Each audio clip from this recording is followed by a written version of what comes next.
Alright, so today we are going to read a creepypasta story. It's my first time doing this, so let's get right into it. So this one is called No Face, No Case. My name is Detective Derek Wallace of the Cook County Sheriff's Department in Cook County, Illinois, and for the last 2.5 months I have been assigned to one of the most brutal and confounding cases that I have seen in my time as investigator. Admittedly, I haven't been a detective quite as long as some of my colleagues, but I highly doubt anything that comes along the rest of my career will ever top this. It all started on a relatively normal Thursday evening. I was sat in my office getting ready to go home when there came a knock at my door. I got up and went to open it, only to be greeted by Captain Woods, an older, balding man who had a glum look on his face. I inquired as to what was wrong. He didn't answer. He just handed me a case file and walked away without saying a word. Strange. I get Captain Woods wasn't a big talker, but that was unusual, even for him. I wondered what could have possibly been in that file that had him so dour and flustered. I sat back down at my desk, lamenting at whatever may be in this folder. This folder was likely to keep at this office even longer, and would just delay me further from going home and seeing my beautiful wife, Mallory. When I opened the file, I was greeted with some of the most vile and obscene pictures and information that I'd ever come across in my 15 years of the force. First, I read the initial police report describing a crime scene in which the body of an older male labeled as John Doe was found in an alley between two apartment complexes, which noted facial trauma. Nothing too unusual so far. I mean, I've dealt with plenty of murder cases and seen some pretty grisly stuff, but this went well beyond anything I've ever experienced. Paper clipped to the back of the folder were several photographs exhibiting some of the most unsettling brutality I could have imagined. The body in question was laid on the side, fully dressed, but the man had no face. Now, when I said he had no face, I don't mean that his face was badly beaten, that he was unrecognizable. He literally had no face, as it had been removed, not with any degree of surgical precision or anything. It appeared to be completely sawn off, bisected from ear to ear. So there I was, sat at my desk on a Thursday evening, gazing into the inside of a man's skull. I had to fight back the urge to vomit with all my might. No wonder it was a John Doe case.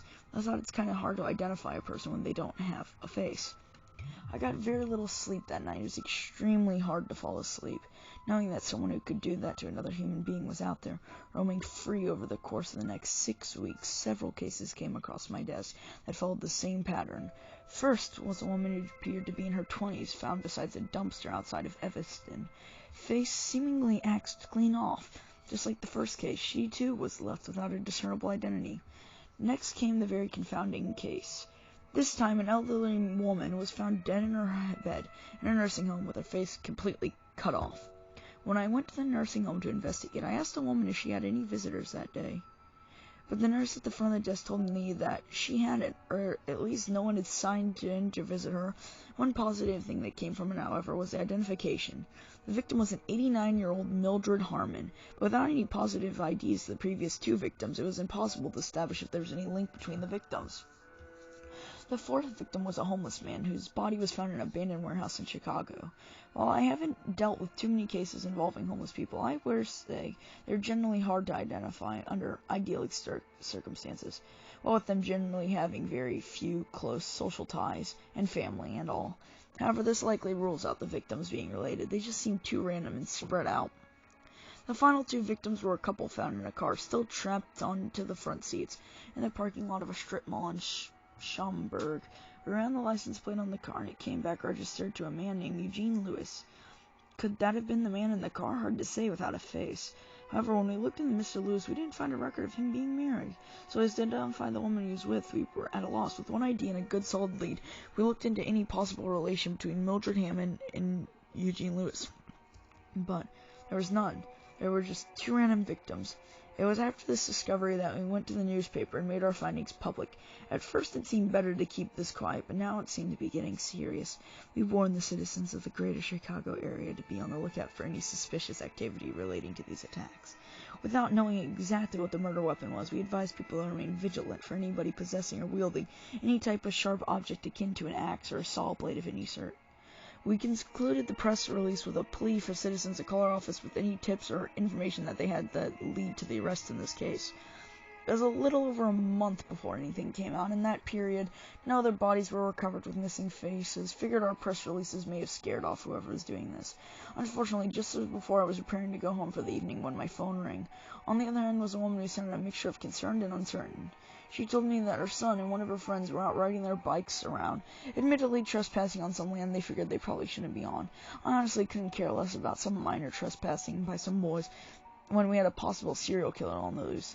She then went on to say that her son and friend had stumbled upon a house in a clearing just outside of Ford Heights, that they claim it had a fence that decorated in some all too lifelike human faces.